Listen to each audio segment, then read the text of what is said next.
Setting an example for the young men that come after me is so important to me, because I look at all the men that came before me and I see how they went off to college and worked in their chosen professions, and some are retired, and they've reached these different goals in their life, and a lot of them contribute that to the process that they went through to become a featherman. And for a lot of us, it's nothing like anything we've ever experienced in our lives. It's nothing like any job we've ever had or any country we've ever visited.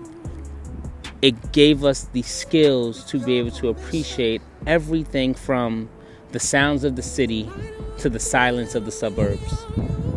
Being kids in the city growing up and then going away to camp for a weekend or a week or a month gave us this understanding that there was more to life than our neighborhood.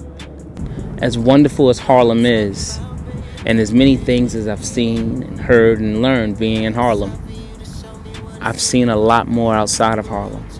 I've learned a lot more. I've heard so much. The feather helped me to look at the difference between the two. The feather helped me to appreciate the difference between the two. The feather helped me to understand the difference between the two. And what I've learned in those differences is that we're all unique, and the differences that we have between us all makes us special. And the differences that exist in the city and the suburb is what makes it special. And the differences that we have within the feather is what makes us special.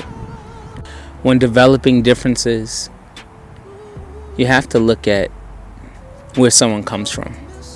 What makes them unique, and the environment that they come from before they can be added to a whole, an organization like the feather. Someone saw that I had these unique skills. I just didn't know how to quite use them yet, or how to get them out there. And the feather took that and cultivated it, and when they learned that I wanted to be a chef and interested in food, they put me around brothers that did food and that were involved in food. I worked at a restaurant owned by feathermen. I worked in a camp with a chef who was a featherman. When I went to go to cooking school, I called a featherman who had gone to cooking school.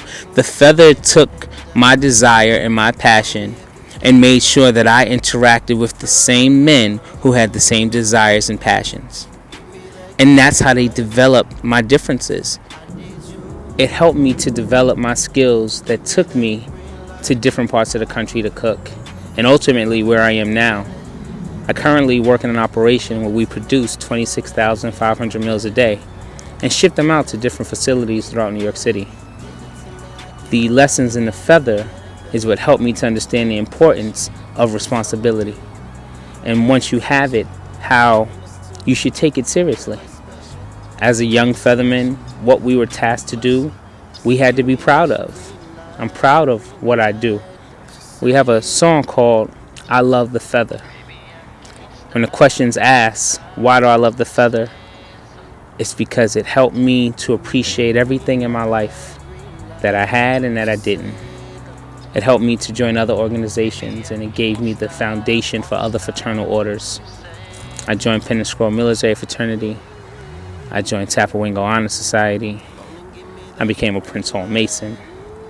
I joined Alpha Phi Alpha Fraternity Incorporated. I became a Shriner.